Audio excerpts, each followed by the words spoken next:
All right, Alex, welcome back by popular demand to the ManTalks show. Great to be here, Connor.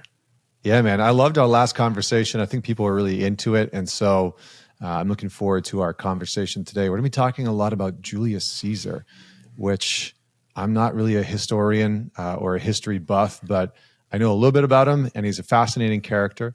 So with that, what would you say that the life or the character of Julius Caesar have to teach modern men about masculinity today? Well, I think Caesar is really fascinating because, for a lot of reasons. I mean, he's this common conception of Caesar is he's a dictator. Maybe he's a tyrant. There was a recent BBC documentary on Caesar that's like, drawing these kind of modern comparisons to the rise of strongmen, and he kind of comes off as this Mussolini figure. But actually, Caesar was a really popular, massively beloved peacemaker of a man, and with the exception of the great civil war that he kicked off, which we could get into. But he's also he kind of breaks the mold in a way. He's this amazing general and statesman. He's a soldier's soldier, but he's also a very charming man. He writes poetry. He's very good with women, and he has, I think, Caesar kind of embodies this like full spectrum of masculinity, that he kind of masters the softer skills and the kind of more feminine side of manly virtue, if you could call it that. And he's also a man of the people in so many ways. He's politically, he's most well known for championing policies that try to help out the Roman poor, try to help out the common man. He promotes talented outsiders. It's a very kind of ossified political system where it's hard for outsiders to get in and make their way in Rome. There's this, very, very entrenched establishment, and he like promotes outsiders. So there's a lot to admire about the man as just a political figure, but like as a kind of model of masculinity. I think he's just got so many aspects to his character. And I've been doing this biography series on him recently and really diving deep in, and a lot of it's quite surprising. For example, he kind of starts out his life as an underdog, which I always find inspiring. So yeah, a lot to dig into. Politics back then seemed to be a little bit different. There's no social media, there's no TV, there's no radio. How does somebody like Julius Caesar even rise to fame or power? Is it really through narrative and story? Is it just about actions and accolades? Like, talk to me a little bit about that, because I think when men in today's world think about success, the pathway, I think, can sometimes be colored by the days of old, that some of the principles of how men rose to prominence and maybe gained status within the world, even 2,000 years ago or 1,000 years ago, are still applicable to today. So I'm very curious about that. Totally. Julius Caesar is one of history's great storytellers, and that was his superpower politically, even militarily, because it's about motivating your troops. And he's one of his most famous accomplishments is writing this book that ends up being a world classic. It's his commentaries on the Gallic War. It's like one of the great military history, military strategy books that was read by Victorian officer corps, and I mean George Washington kept a copy with him, and countless examples of Caesar's Gallic War commentaries being popular.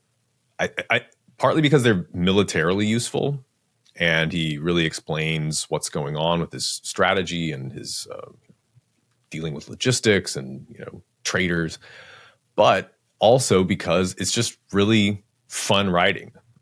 He paints vivid stories about the enemies, about himself, about all of his soldiers. And you can tell in that commentary that this is one of the ways that he was able to build constituencies, telling stories that appeal to a lot of people, promoting his supporters by really praising them when they did well, portraying his enemies as kind of crazy kooks and bad people. He's very good at that also. So it's clear that he practiced this also. This is something that he really worked at too. He famously wrote poems when he was a boy that were later suppressed. It's not that he was trying to be a professional poet, but it was kind of about sharpening his skill. So it really paid off for him. So when he talk to me a little bit about his rise into prominence, because I think it seems like he had a very interesting past, right? He was the author, sort of historian. He had something to do with reforming the calendar as well, if I'm not mistaken, which sort of like introduced the 365 day calendar with a leap year every 4 years. It just seems like he was kind of a Renaissance man, like a man of like many different talents and passions. What really got him into politics? Yeah, no, and the month of July, which is the month that he was born, is named after him, Julius July, right? It used to be called Quinctilius, and so the calendar reform was after he became the kind of dictator after he won the Civil War, but his rise is really interesting. So when he's a teenager, Julius Caesar suffers this tragedy. His father suddenly dies. He's like tying his shoes one day, and Caesar's 15 or something, and his dad just drops dead. And his dad's a prominent politician. He's kind of up and coming. He never made it to really high office, but he was, respectably, he was like a praetor, which is the second highest office in Rome, and there a bunch of people get there. But what he almost doesn't make it out of childhood or out of adolescence because so the kind of backstory here is, at Rome, there are two main political factions. There are the optimates, who are the conservatives, and then there are the populists, the populares, who are the kind of radicals, the looking to push through policies like land reform, land redistribution. They really like to raise the penalties on corruption of the oligarchs. And the conservatives are usually pushing back against things like wealth redistribution and egalitarianism. And so Caesar has the fortune when he's a boy, before he's born, his aunt, his dad's sister, marries one of the greatest men in Rome, this guy, Gaius Marius, who is a populist general, like one of the greatest generals of all time in Rome. He sort of saves Rome from these invading Gauls from France, these wild barbarian tribes who were trying to conquer Italy. He also wins a war in Africa. And Gaius Marius becomes the kind of most outstanding politician in Rome. Even though he's a populist, he's an outsider, but he kind of works his way up through merit, marries well into Julius Caesar's family. The Caesar family is a very old name in Rome. They're not necessarily the most glorious of families, but they have a good reputation. So, Gaius Marius marries well, marries respectably. And so Caesar grows up with this guy as his uncle, seeing them on family holidays. But Marius, right around the time he's probably 12, Gaius Marius inadvertently kicks off this civil war by picking a fight with one of the greatest, the leading figure of the conservative party, this guy Sulla. And there's a couple of coups and counter coups at Rome that are not all that bloody, but very scary. And then Gaius Marius dies, and then the populists are in charge at Rome. And the guy who succeeds Gaius Marius is another thing that's amazing about Caesar. The guy who succeeds Marius, this gentleman Cinna, becomes the first man in Rome himself. He's a populist, and he picks the teenage Julius Caesar to marry his daughter. So Caesar marries the daughter of one of the most prominent men in Rome. He's got all these prospects, okay, his dad might have died, but he's connected with some really powerful people. But then Gaius Marius's old enemy and Cinna's enemy, the conservative optimist Sulla comes back from a great war in the East, and he just brings vengeance. And this massive, incredibly bloody civil war, like the civil war proper, begins. Caesar's 17, maybe. And Sulla kills, I mean, like, we're talking hundreds of thousands of people dying all across Italy. And then when Sulla gets back, it's very interesting for Caesar's story, like the what if. So Sulla wins the war, and he blames the populists for the war. Of course, that's what you're going to do. And so he makes a list of all of the remaining populists that he blames for the war, and he basically puts a bounty on their head. It's called proscription. He proscribes them, puts their names up in the forum, and the heads start literally rolling. They come into Sulla for, people bringing in heads to this guy in the forum. They get a bounty. And the men that were on that list, their properties confiscated.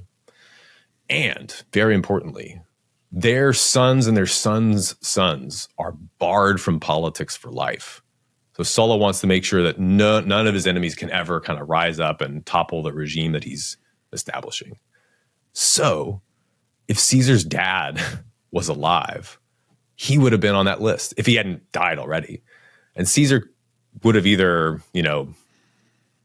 probably been banned from politics for life if that had happened. So in a way, like, his dad dying early sort of spared Caesar from some of the worst excesses of this regime. And I think that he kind of leaves childhood for that reason with this sense of, like, having been spared by fortune. I think this gives him this really powerful sense of purpose. There's another incident where so Sulla is in charge, and he sees this boy married to the daughter of Cinna, who he blames for Cinna's dead now.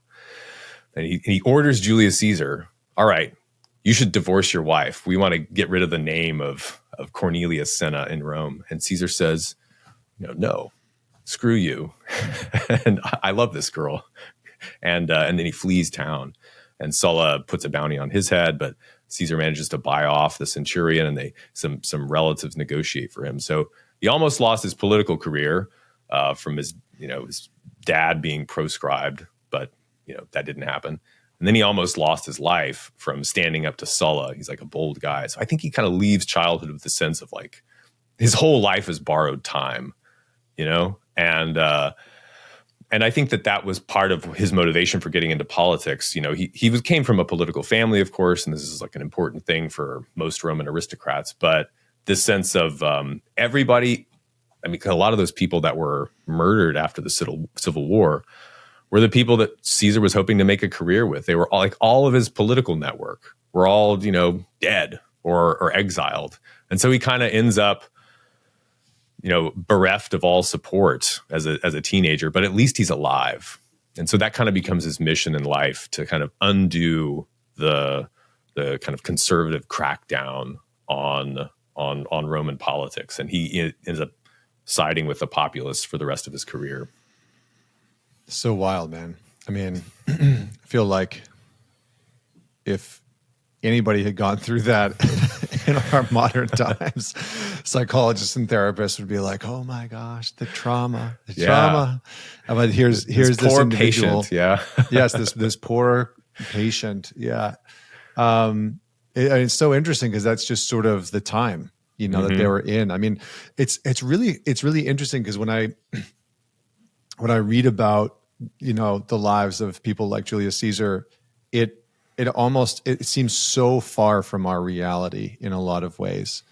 In some ways not, I mean, there's still a ton of war, right? I mean, see what's happening in different parts of the world. I mean, there's still a ton of war, and there's still people that are dying every single day from that, but it's a very different type of war, and I think what's interesting about what you're talking about is that politics and generals are intertwined. They're sort of one and the same back in the day. And that politicians were sort of great warriors simultaneously, which is a very different form of politics than we have today, right? You're not going to battle and slaughtering people and then returning back to sort of make decisions about policy for your country.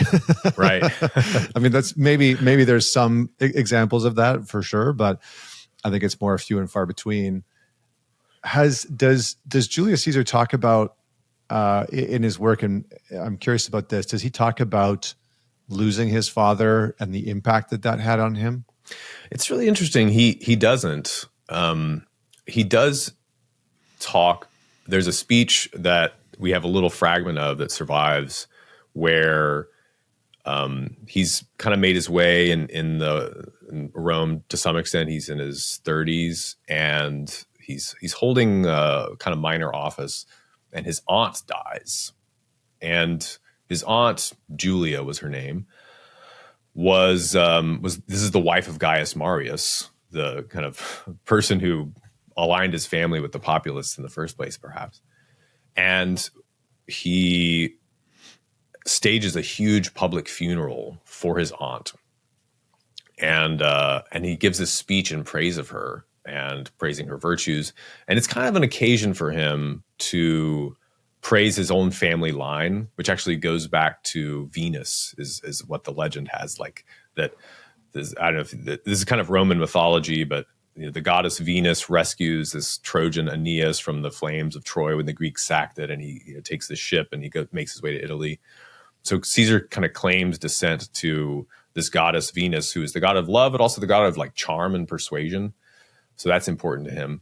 He does actually, he doesn't talk directly about his father's death and anything that we have. He does stage a big funeral games celebration 20 years after his father dies. So he's again, I think a minor office holder, but he's kind of building his career. And so he borrows a lot of money to have a humongous party in Rome, funeral games in honor of his dad. And there's gladiatorial competitions. He gets like 600 gladiators. I mean, he's got some serious financial backing at this point. He goes into massive debt to celebrate his father's honor. So it's clearly like really important to him. It's also an excuse to throw a big party that's going to make everybody remember your name for the upcoming election. So, Caesar never does anything kind of on accident politically. But it's noteworthy, his daughter dies when he's at war in Gaul, and he writes this, this year by year commentary. And that year, no mention of his daughter dying, even though, it was his only child. It must have crushed him. And she was so beloved by the Roman people, and she was important for his political alliance. But I don't know, he kind of kept the stiff upper lip at times when we see him have the opportunity to do something like that. Yeah, some of his life just seems mythical. Mm-hmm. It just like some of his life really sounds like something out of the Odyssey or the Iliad. And I don't know if this is 100% true or if this is rumor, but I read somewhere that he was when he was young, he was kidnapped by pirates. Yes, and that they demanded a certain ransom for his release, and he's rumored to have joked about saying that he was worth more than what they were asking. Yeah, it's like they were asking for, I don't know, like the version of we'll just say $20, and he was like, I'm worth at least 50. Like, what's wrong with you? And then threatens to basically, if he's released, threatens to basically raise an army or not an army, a naval force, and come back and kill them or crucify them. Yeah. Does he end up doing that, or how does that unfold? Yes, he does exactly that. That's all true. And that's insane. And the story is, as one ancient writer puts it, he's like a captive on the boats, he's their prisoner, and he composes poetry and recites it to them, and when they don't applaud, he calls them illiterate barbarians, and he's sort of insulting them as though they're his servants and not his captors, and he jokes with them. Yeah, I'm gonna have you all crucified when I get free, and they're like, oh, this boy, yeah, good one, Julius, and then he does, so. He had a sense of humor. He's able to have fun even with people that he intends to do away with someday. It's what a guy, Where does the philosophy and the poetry fit in? Because I think I think one of the things that's kind of been strip mined out of modern manhood and masculinity is this sort of more softer skills, or like the more feminine oriented things that men historically have always done: dancing, poetry, music, those types of things. I think we've gone through an era where those things were almost looked down upon. I think now they're a little bit more acceptable, but it seems to me as though people like Julius Caesar and back in his day, those things were not only acceptable, but they were a sign of something for men. And I'm wondering if you can speak about some of that.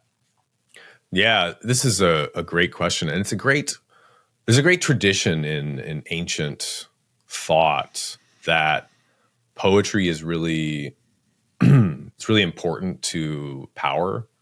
The Greek mythology of this is the Muses, who are the goddesses of, the arts, dancing, history, poetry, also astronomy, but especially like the goddesses of, celebratory culture, let's say. They are the daughters of Zeus and memory. So memory, it's clear, this is kind of a pre-literate culture where everything that's important you have to remember. You can't write anything down before you have like widespread literacy. But the daughters of Zeus are the daughters of the god of order in the cosmos. And so they dance, as Hesiod, this Greek poet, portrays it. They dance in front of Zeus and they charm all the gods. And the Muses kind of sit beside the throne of the king. They give charm to his words. Because the king isn't just about being the toughest chimp, right? It's the chimp that can peacemake and be and build alliances, and storytelling is a big part of that. Getting people like the Muses or poetry, it has this rhythmic quality that that's really important for battle. Lines of Spartans and Athenians would get together and they chant these songs and hammer their shield on the ground, all in rhythm, and it can be very intimidating. So there's something like very important about poetry and both storytelling and kind of rhythm for power in the Greek mind, and the Romans took this up too. And by Caesar's day, it was common practice to have your sons educated in Greek poetry. There's also a kind of recent tradition of Roman poetry developing by his day. It's only about 100 years old, even though the Greeks kind of go back 800 years at that point. And I think you see this in a lot of great historical figures too, who aspire to, and maybe they're inspired by Caesar, but Alexander Hamilton composes a lot of poetry, some of it not very good, but survives. When he's a young man, he's kind of sharpening his wit. Napoleon writes some terrible novels when he's a teenager. It's not that they're trying to be novelists or entertainers, but they realize that there's this power of language that studying poetry and maybe trying to try your hand at it a little bit too gives you this sense of like the power of words and choosing your words really precisely and bringing out the full meaning of a situation. Like if you recite the right poem at a feast, that can be just put everybody in tears, and people will remember you for that reason.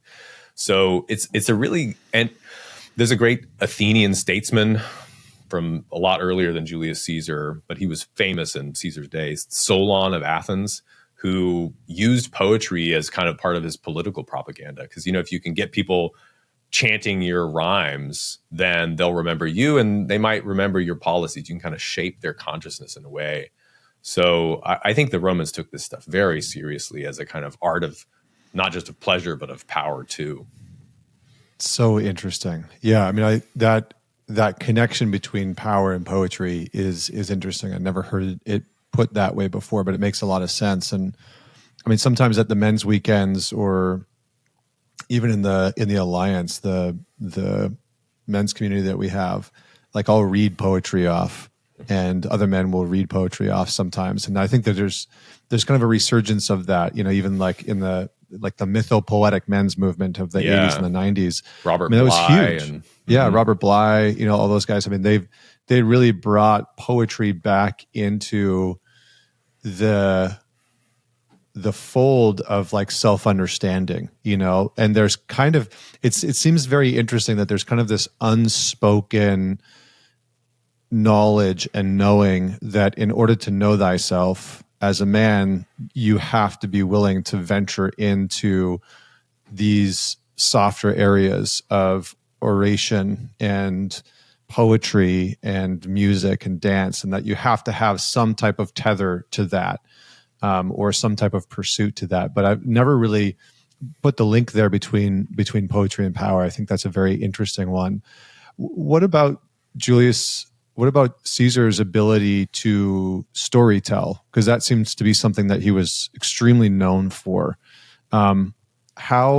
First off, maybe just shape a little bit of where did storytelling fit into his life, and secondly, how do you think, or why do you think that modern men could benefit from being better storytellers? Because I do think that it's something that has really dropped off within our modern interactions and relationships. Yeah, it's so important. So Caesar, one good example of Caesar's storytelling is from the Gallic War commentaries. We were talking a little bit before we started recording about HBO's Rome series, and if anybody's heard of that, there's two characters in HBO Rome. There's Titus Pullo and Lucius Vorenus, and they are these soldiers in Caesar's army that kind of become comic relief and also like a window into the plebeian life at Rome. Well, these are actually real characters that Caesar portrayed in his Gallic War commentaries that were fighting under him in this incredible war in Gaul. And I pulled up the quote here. So there's one of Caesar's lieutenants is being, ferociously attacked. He's in winter quarters in Gaul, and the Gauls attack his fort. He's greatly outnumbered, and so they're fighting for their lives. And if it's all right, I could read this little passage that actually inspired HBO Rome. Yeah. And this is Caesar's words, Caesar's storytelling, translated from the Latin. And so he says, "In that legion there were two most gallant centurions, now not far from the first class of their rank, Titus Pullo and Lucius Vorenus. They had continual quarrels together as to which one was to stand first, and every year they struggled in fierce rivalry for the chief post." So they're kind of frenemies. "One of them, Pullo, when the fight was fiercest by the entrenchments, said, 'Why do you hesitate, Vorenus? Or what chance of proving your bravery do you wait for? This day shall decide our quarrels.' So saying, he stepped outside the entrenchments and dashed upon the section of the enemy which seemed to be in closest array. Nor did Vorenus keep apart within the rampart, but in fear of what all men would think, he followed hard." So one of them goes into battle, and the other's like so ashamed that he goes into to just, recklessly charging the enemies. "Then at short range, Pullo sent his pike at the enemy and pierced one man as he ran forward from the host. When the Gaul was struck senseless, the enemy sought to cover him with their shields and discharged their spears in a volley at Pullo, giving him no chance of retreating. Pullo's shield was penetrated and a dart lodged in his belt." I think that actually is, they portray that in the Rome series. "This accident threw his scabbard out of place and delayed his right hand as he tried to draw his sword. And while he was in difficulty, the enemy surrounded him. His rival Vorenus ran up to him and helped him in his distress. Upon him at once, all the host turned and left Pullo, supposing him to be slain by the dart." And so basically, they kind of fight their way back to the lines, each kind of saving the other in turn, even though they'd been great rivals. And at the end, Caesar says, "It was impossible to decide which should be considered the better man in valor." So Caesar's kind of saying, and the rivalry is going to continue after this story. So, so Caesar loves to, that's great storytelling. He's got direct quote, right? He's got the conflict. There's this intense time pressure because you don't know when you're reading this if the legion's going to survive. There's a kind of tension built into the story. And Caesar just manipulating all that masterfully. But I think this illustrates Caesar not just having fun and entertaining you, but he's promoting his men. He's showing what kind of men fight for him and showing what kind of men he wants fighting for him. And so the Gallic War commentaries, for context, these are kind of tidied up versions of his war reports that he would send back to the Senate and the people of Rome to be read in Rome while he's way off in Gaul.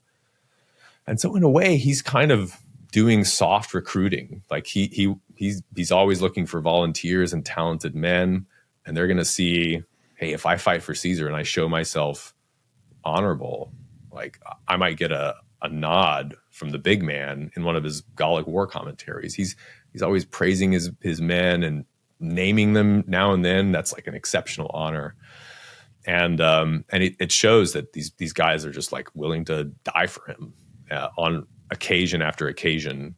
They love Rome. They're dying for Rome, but they're also really dying for Caesar too. Like that comes through in other sources as well. Like they're passionately loyal to him. So storytelling is a great way to be able to give to other people. That's something I think I really take inspiration from Caesar on. Yeah, it's. I think I've come back to this a couple of times, but I remember reading. I think it was in Homo Deus, where he talked about how the wars of the future will be fought in intersubjective reality, like the reality of narrative. And it's very interesting to see the evolution of how story has been a part of our species. You know, as you're talking about Caesar using it for like recruitment and talking about the glories of battle and, you know, sort of positioning the glory of what things looked like and how things were going. And today I think that's very different, which is that the narrative has accrued a lot more power, I think. Yeah. Like what the story is in a cultural, societal perspective is, I mean, it holds a lot of weight. And I think one of the challenges that I see a lot of men facing today is that they don't exactly know, they're just a part of the story versus a contributing force to the narrative that's playing out. And I always think about this of like, how can we as men be more integrated into the cultural or societal conversation and narrative that's happening, a bigger contributing factor to the story that's being told about what's happening right now. And I do think that part of that is how you tell the story of your own life, you know, and how you tell the stories of your life, the memories of the past, what's been happening in the present. I think all of that is incredibly relevant. And it's a skill set that I think in many ways we've forgotten, but it's something that's so incredibly powerful, not just from like a business perspective or, you know, in your job or whatever, but like I even think about raising kids. Like my son's become obsessed with Sword in the Stone. I basically only let him watch old school Disney movies like Sword in the Stone, Peter Pan, Jungle Book. Like those are like the three movies that if he's going to watch any TV, which he's only allowed to watch on like Saturdays, basically, that's what he's allowed to watch. And he's become obsessed with Merlin and Arthur and Archimedes. And so much so that every morning and every night he's wanting me to tell him stories about, you know, these sort of three characters that, and not just adventures from the movie, but just adventures that I like create and make up. And it's really forced me to have to hone in my storytelling skills. You know, I'm thinking on the fly. I'm sort of using my imagination, like these big grandiose things are happening. I'm having to create a like story arc and all those types of things. And it really got me thinking of, you know, in my youth, with some of my greatest memories of my grandfather, as an example, was the stories that he would tell me. And he would make up these, you know, elaborate stories of animals interacting or from the war, because he had fought in World War II. And I mean, some of the stories were just, I'd be so enthralled by them. And I think that again, tying this back into modern men, I think that we've lost the thread in a lot of ways of the remembrance of how potent stories actually are. And that your ability to tell some type of a narrative or contribute to a story in some capacity carries enormous weight. And I think that we as men need to pick up that sort of torch again. So that's just my little soapbox there for a moment, but I think it's incredibly important. Absolutely. It's you and I both run retreats, and this is something that we really focus on in our retreats is, getting guys telling stories to each other, whether it's a historical character or just a personal anecdote. We had a guy on my last retreat talk about how his grandparents met the day Pearl Harbor was attacked. Oh, wow. And his grandfather was like conceived that night out of wedlock. It was amazing. It was a story about people today think they have to wait until everything is secure to have babies. And but I think in the context of a family, and I've gotten to this point where I sit down at the dinner table. It's like every single night, my daughter's like, "Dad, can you tell a story? I'm tired from work." And I'm all right, but it really, and they pick up on patterns really, really quickly. And I think that's a good skill to kind of model for your kids. The Arthurian legends are really powerful. Speaking of stories, I think this is relevant. So forgive me if I talked about this last time. I tell this story a lot. So I visited Cornwall last summer with the family. We had some friends invite us over there, and had the opportunity to go in southwest England. And there's a lot of Arthurian legends around a lot of these places. And one is Tintagel, this castle dramatically placed on this kind of jutting outcropping into the sea. It's supposed to be where King Arthur was conceived out of wedlock. And there's this place there that a lot of people don't go. So the castle's very dramatic. It's a tourist location, but in the town there is, I think it's called King Arthur's Halls, or the Knights of the Round Table Halls. King Arthur's Great Hall in Tintagel. You'll find it if you Google this. But this British, I don't know, business magnate, he was like a sugar baron or something in the early 20th century, built this beautiful cathedral style building with his own funds. And he decorated it with amazing stained glass windows and beautiful pre-Raphaelite paintings that just tell the story of the Holy Grail and Arthur and the Knights of the Round Table. And, I'm so used to going to museums and everything being demystified, but the way that this was all laid out, it was just like, this is a kind of shrine, and it's a consecrated church. Actually, you can get married in it. But the whole story of the place is, this is a shrine to these heroes. And they didn't raise the question of whether they were historical or not. He was just like, this is the story. This is what Sir Galahad did. This is why Sir Lancelot laid his life down. And going through this, for my work, I tell these stories of ancient heroes and kind of try to revive memory of them. And I was just walking through, looking at these paintings and this kind of reverence that was evident in the way that they were trying to kind of keep the flame alive. And I was weeping the whole time. I mean, I'm not a big crier, but it was really, really moving, because these are tales that have been really, really important to generations in the past. And I think that they've kind of become pushed aside in modern culture, taken out of schools. It's like everything, all these great stories of heroic manliness and chivalry are sort of problematic, or they're not, in keeping with the times. And so those if you have kids, those stories have a lot of power. I mean, I have daughters, and they love the Arthurian tales. There's plenty of ladies in waiting in those, and girls love knights too, obviously. Obviously. so yeah, no, it is very powerful.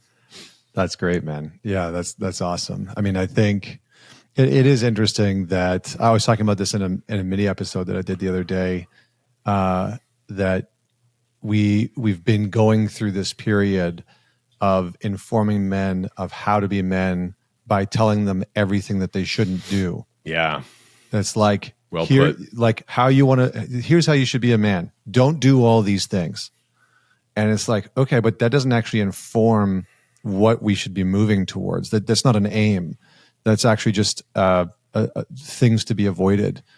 And I think that vacancy is very detrimental for most men. We need things to move towards. We need things to look at. I mean, one of the, like Marcus Aurelius for me, who's just been his life and his stories and his reflections and, the book Meditations is just so potent. Yeah. And I think when we don't have those things, or we look at them and say, oh, that person was bad because they did something that we don't agree on today, but it was totally socially acceptable 2,000 years ago. Like, well, that doesn't mean that you should discredit everything that they thought and everything that they produced. That's kind of insanity. And so, but I think that Terence McKenna talked about this notion of like the archaic revival, that the faster things go technologically within our society, the more there's a kind of pull towards old, ancient information and wisdom that still holds true within today's world, and that will almost always hold true. And I think that a lot of men are sort of feeling that pull of like, well, if there's no men that I'm quote unquote allowed to look to as a role model in today's world or in today's society, then where can I look? Well, I can look to the past. And love him or hate him, Julius Caesar seems like a pretty phenomenal character, man. I mean, like, what a wild dude. Let's return back to Sir Julius. What would you say are some of the psychological strategies or principles that he learned and deployed that kind of made him who he was? Well, Caesar is... There's some debate about this among scholars, but I think it's pretty clear. Caesar is, if not a kind of doctrinaire devotee, at least very interested in Epicurean philosophy. And so there are several schools of philosophy in the ancient world, and the Stoics are one of them. Marcus Aurelius is a follower of the Stoics. There's the Platonists, the Aristotelians, the Cynics. But the Epicureans were followers of this guy, Epicurus, who lived in the early 3rd century BC, so hundreds of years before Caesar. Caesar born 100 BC and dies 44 BC. Epicurus taught, and he had followers in Rome. Epicurus taught, a lot of things, but one of the key doctrines psychologically that he taught was that the best way to live is to pursue a state of tranquility. Ataraxia is what he called it. A lack of disturbance is what that name means. And for the Epicureans, the way to do that is to, one of the ways is to live a very impulse-controlled life. Caesar is, okay, we can bracket the fact that he's kind of a ladies' man. There's an interesting story to tell there. I think I want to get to that, but he's notably, famously very abstemious when it comes to drink. His great enemy, Cato the Younger, said, Caesar is the only man who tried to overthrow the state sober. Maybe that was Cicero, but anyway, that was kind of like the reputation. He's just like kind of cold, not cold, but he doesn't eat a lot. He's satisfied with very simple food. He's out on campaign with his soldiers. He eats just crappy bread with stale, rancid olive oil. And when people complain about it, he just like says, "Pass me some more," and he eats more of it. And that is about not attaching yourself to physical comforts and physical pleasure, so as to enjoy the simple things. This is what the Epicureans were really insistent on. Another thing that they And the attachment to those things can make you fear that you'll lose them and to value them too much. And one of the things that you can value too much in the eyes of the Epicureans is your life itself.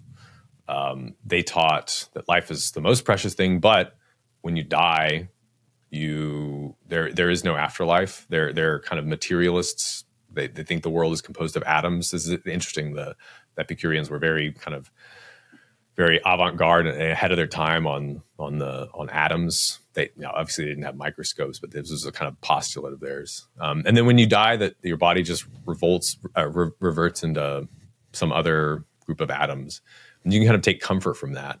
Now, I personally don't ascribe to that, no afterlife thing, no eternal soul. But the whole point of it is to teach you there's no punishments after death. There's no sensation of your absence. It's just you're gone, and there's no pain, and then there's no pleasure. It's actually kind of like ataraxia in a lot of ways. And there's nothing to fear about death. They really, really focused on training you to not fear death. And I think Caesar kind of had that in a way already from when he was a kid. There's famous stories of him when he's, I think one of the first military campaigns that he fights on, he's in his early 20s. He wins the civic crown. This is the Roman equivalent of the Medal of Honor, which you only get by saving a fellow Roman at great risk to your own life. So there was a siege of a city, and he saved, like dragged a guy to safety amid the spears, that kind of thing. So Caesar, he was a very brave guy, but he was very calm under pressure. And I think you can see that as something that he trained because he was sympathetic with this Epicurean philosophy. He's always living an abstained life for the most part. And another thing that his philosophy emphasized, the Epicureans were, they thought that all material goods are kind of not to be overly emphasized or not to attach yourself to too intensely, except friendship. Friends are the best thing in life for the Epicureans. And this is just so clear in Julius Caesar's life. He's such a careful cultivator of friends. He's always reaching across the aisle when he can. He doesn't hold grudges. He's always, writing to see if he can come visit. He's stopping by people's houses to catch up in person. He's very charming, and he goes out of his way to do favors for his friends. And I think that he and the Epicureans realized this really important truth, like friends give you a lot of emotional stability. Having relationships that, people that believe in you, people that you believe in, that you can take joy in their joys. And, the pain that you feel when your friend suffers is not the same pain that you feel when you suffer. And just having people rooting for you, that's incredibly powerful. And Caesar had that in spades. And I think it gave him a lot of confidence because you can really tell that he put a lot of effort into it.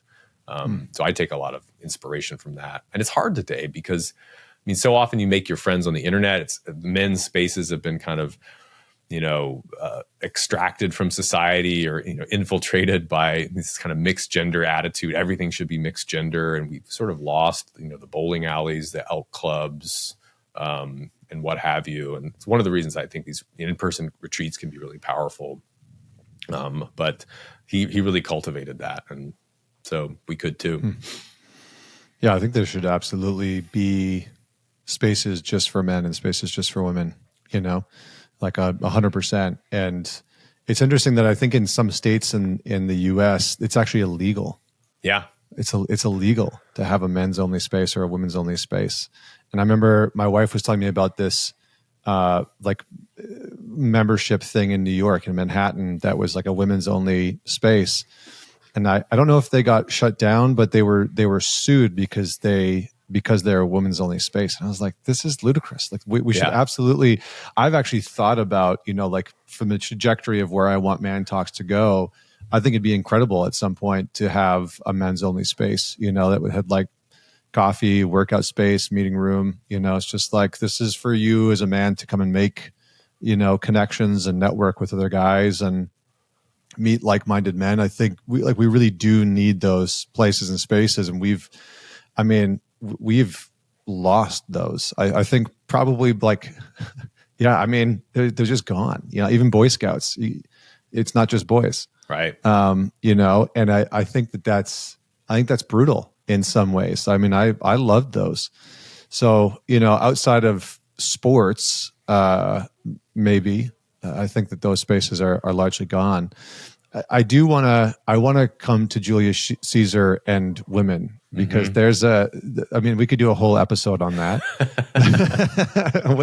which I relate to personally. But talk to me a little bit about Julius Caesar and women, because obviously there's the sort of like the very famous affair that he had with Cleopatra. Yes. But maybe just set some context for that and what we can sort of take away or learn from this very interesting man and his relationship to women. Yeah, personally, I can certainly relate to having a love affair with an Egyptian queen. Not that part. Well, it's really interesting because Caesar has this reputation of being kind of a rake and a ladies' man. And on the one hand, that's true. He is. What's the saying? There was an accusation that he had like an affair with a king. Actually, he always denied this in life, but Caesar is every man's wife and every wife's husband. I don't know. There was all kinds of nasty things his enemies would say about him. He was like the original fuckboy, is what you're saying. Yeah, exactly. Right. And his soldiers would sing songs about him, like "Lock up your daughters, here comes Caesar." So there is that. And we've talked about how charming he is, descendant of Venus. But I think from the story that we told at the beginning, the other side of this is he really does invest in serious long-term relationships with women. It's not that frowned on for a man to have other side projects. It's a very kind of double standard in Roman society, as in probably all traditional societies. The men can kind of go off and screw around, and the women definitely can't. But like, look at the story that we told with the daughter of Cinna. Sulla demands that he divorce his wife, and he's like, no, I love her. She's like kind of all he has of this world that has just been mass murdered, and he keeps her. And this is the wife that he keeps for at least 15 years until she passes away. So he's loyal to her to the end. And she is the mother of his only daughter, Julia. And as far as we can tell, he loved her. I mean, that didn't stop him from going off and doing his thing. Then he's got he's sleeping with the wives of famous senators, so there's that's going on. He has another wife, and she ends up cheating on him, and so he divorces her immediately. He says Caesar's wife must be above suspicion. There's a scandal, and it's not clear that she was cheating on him, but Caesar, because the guy who did it was a potential political ally of Caesar. Rival. So he didn't want to... ally, okay. Yeah. So he didn't want to throw the guy under the bus. And he said, I don't know if she did, but Caesar's wife has to be above suspicion. It's a really great way of kind of threading the needle. But, and he remarries actually a daughter of a famous Epicurean patron. The guy who owned... I don't know if anybody's been following the news on this. There's this villa in Italy, and that was buried by Mount Vesuvius in Herculaneum. There were there's this great library, a philosophical library that they've been excavating, and they've been able to read these kind of carbonized papyrus scrolls from this villa. We have a chance of uncovering a lot of ancient texts. It's called the Vesuvius Challenge. Really fascinating, worth Googling. And I know some of the people involved, but that villa is the villa of Caesar's second father-in-law. So amazing connection. Whoa. And there's all these Epicurean texts there. A great rabbit hole to go down. But that second wife, Calpurnia, she's the one that he stayed married to for 15 years. And, it was common among the Roman aristocrats to just like wife swap, not like swinger wife swap, but like divorce your wife and for a better political connection. But Caesar really remained loyal to the women. He had these long-term, like happy relationships with women. Another very interesting one is his relationship with his kind of, I don't know, his number one girl that he could never marry, whose name is Servilia. She was married to another man, which didn't stop Caesar. And he probably would have married her, except she was the half sister of his greatest political enemy. So it's like, it was a forbidden relationship. But he makes it even better. It made it even spicier. And he, he liked to dig the fact that he was sleeping with the sister into Cato the Younger's side. But I think it's because he really values having that friendship relationship with women. Now, I could ask you about this. To me, it seems clear all of the women that he was friends with, he was also romantically involved with. So he didn't have this kind of like platonic friendship with women thing. He just had multiple romantic partners that he really seriously respected, and like probably intellectually. They're Servilia was supposed to be brilliant. I mean, like, her brother's a top politician in Rome. So, I think that relationships with smart women, you can often, I think today in kind of red pillosphere, there's this anxiety about being a simp and being too close to your significant other, bros before hoes. And I don't know, that there's a kind of antagonism that seems present today, at least in how you're supposed to relate to a woman, even if you're romantically involved with her. But I mean, Caesar was really close with these ladies, and I think it kind of goes to this point you were talking about earlier. It's about self-knowledge, and women can really help you understand yourself and make you feel like a man in so many ways. And they can also, if they're the right kind, give you a lot of insight into social situations that you're struggling with. Navigating political waters. They have these sensibilities that often you don't have. I think Caesar really perceived that, and he drew a lot of strength from it.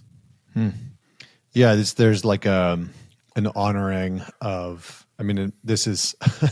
I'm gonna frame this as like, maybe this might not seem like honoring it today, but back then there was like an honoring of Caesar to women and the feminine, that he saw that there was something very important about the role of women, what they brought to the table, what they could contribute.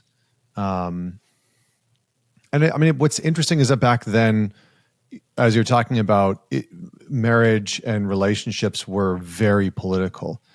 They're very politically charged. And so you could love somebody and care about them, but there was also this kind of element of, is this the right political move for me? And I think that was part, if I'm not mistaken, I think that was part of the relationship with Cleopatra, was that there was a big political element to it, that it was just sort of like the right thing to do from that perspective. Just in the effort of time, talk to me a little bit about Caesar's famous demise. Yeah. What are some of the maybe misconceptions? How did it come about? And what, if anything, can we take away from it? Because he seemed very adept at trying to live his life in such a way where he didn't create sort of like really long-term enemies, that he was trying. He almost seemed like this very social, charismatic, even though he was a dictator. He was called the dictator, right? Dictator. What was it called? It's an office, a special office in Rome. Yeah, it's a special office. It's not like the dictator that we think about today. Right. It's not like he was like this ruling authority. Right. I mean, a little bit, but it seems like he was very much this charismatic guy that was constantly trying to build relationships. And even though there were sort of adversaries, he really seemed to try not to have these sort of like long-standing grudges and whatnot. So I'm curious about your take on his sort of ending. Yeah, it's a very sad story. So he ends up trying to come back from Gaul, and his enemies are threatening to prosecute him. And there's this kind of political crisis that's kind of complicated, but essentially his great political enemies turn a former friend against him. This guy Pompey the Great, who's the most powerful man left in Rome, and Pompey just won't allow Caesar to come back except under arms. And Caesar says he tries everything to try to de-escalate the situation, but he's prepared to fight if that's what they want. And so he comes back and invades Italy, trying to get in the war quickly and come to terms. He's constantly offering peace terms, like let's not fight this civil war. But if you want to fight it, I'm not going to back down. And this ends up dragging on for several years, and a lot of people die, and it's tragic. So he wins the civil war. In short, Pompey's dead, Cato's dead, most of his enemies are dead now. Cicero's still alive. But for about a year, Caesar is the dictator in Rome. It's an official office that was resurrected by the guy that we mentioned earlier, Sulla. It gives you a kind of martial law authority and also the ability to rewrite the laws and the Constitution. So it's kind of a reformer position from the perspective of Caesar. There's a lot of political changes that need to happen to make sure we don't have another civil war again, to make Rome more equitable, blah, blah, blah. But Caesar, in one of the ways that he won the civil war was winning the propaganda war, was getting people to want to join his side instead of the other side. His enemies were very retaliatory. When they captured Caesar's soldiers, they would execute them and taunt them. Caesar would always spare his enemy's soldiers, and even enemy political figures. He would grant them mercy and allow them not just to have their lives if they decided to fight for Caesar, but often he would allow them to go and fight for the other side. I'll keep your soldiers, but you can have your life. I pray that you would go and convince the other team to lay down their arms and know that this is what Caesar will do if you lay down arms. We're not going to have a bloody purge. And they would always go back and say, "Death to Caesar." So it usually didn't work, but I think, or it often didn't work. But eventually that really played in his favor because people wanted peace. So he ended up forgiving some people that. And I don't know, this is a really tough lesson. And I think Machiavelli talks about this.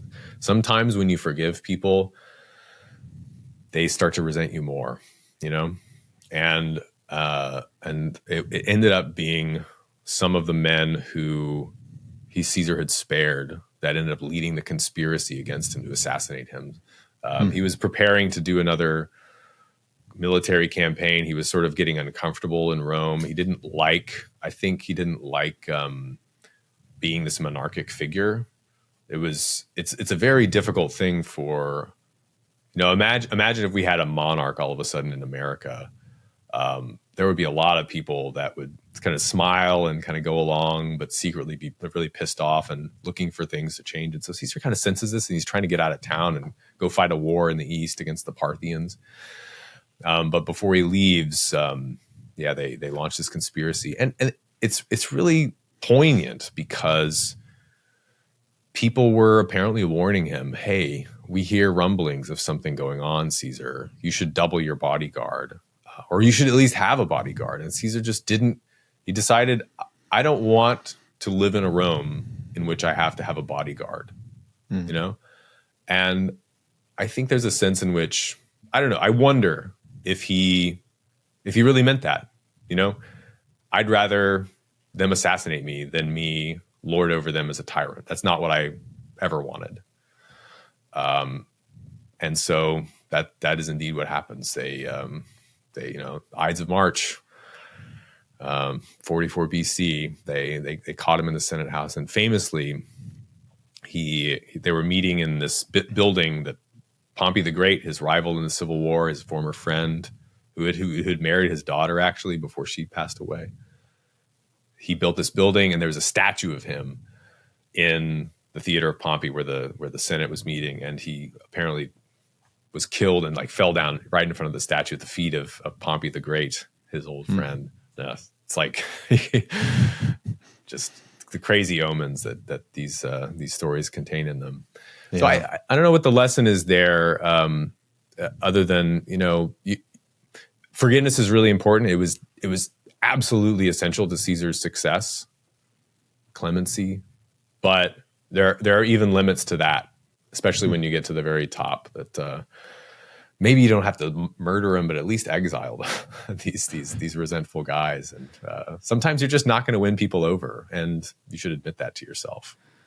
Yeah, I mean it's interesting because it seems like there's almost like a fine line between forgiveness and like naive ignorance to people's unwilling to like that some people are just unwilling to shift and not be vengeful and not seek revenge and not seek violence. I do think that that's part of, I think we're still grappling with that in today's world, this kind of naivete that shows up in the social conversation of wanting things to be a certain way in the ignorance of what actually is. Mm-hmm. I've started to write this piece called the Death of Objective Reality. And it's kind of this commentary on how there's sort of this movement towards the obliteration of any type of objective truth or reality altogether. And I think that that's part of what plays into it, right? It's just like how the subjective experience can be so intoxicating, Mm-hmm. And I think that we oftentimes want to ignore the fact that there are some people that are so drunk on their own subjective experiencing and their own hatred or vengeance or resentment or animosity or jealousy or envy towards you that they cannot see straight. Like they literally cannot see straight. Mm-hmm. And so maybe that is a part of it. I mean, that's something that I'll have to sit with, because I think for me, forgiveness has played a very important part of my life of really forgiving people, forgiving myself. But maybe forgiveness just comes along with different actions than I forgive you and you're still, you can still be around me at all times in my innermost circle. Right. When it's like that person definitely wants to literally stab you in the back. Right. That's probably not the best life choice. So maybe there's a good lesson in there of not being asleep at the wheel of forgiveness. And there are a lot of ancient quotes on this that there's one state founder of Sparta, I think it was Chilon, somebody said, Chilon,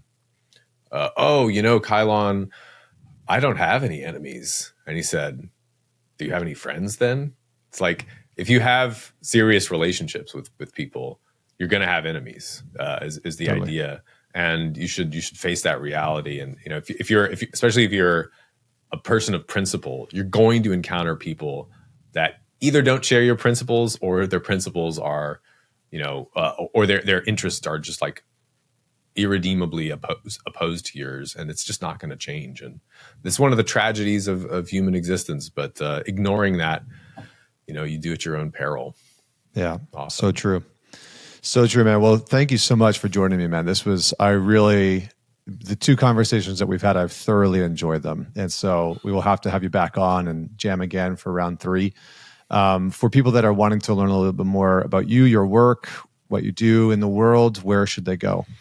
Costofglory.com is my website, and you can find the Cost of Glory podcast on any of the podcast apps or on YouTube as well. So, awesome. It's been a great pleasure, Connor, as always. Let's do it again. Awesome, brother. Well, thanks so much for everybody that tunes in. We'll have the links to those in the show notes. Don't forget to man it forward. Probably somebody in your life that would really love this podcast episode. So definitely share it with them. And as always, until next week, Connor Beaton signing off.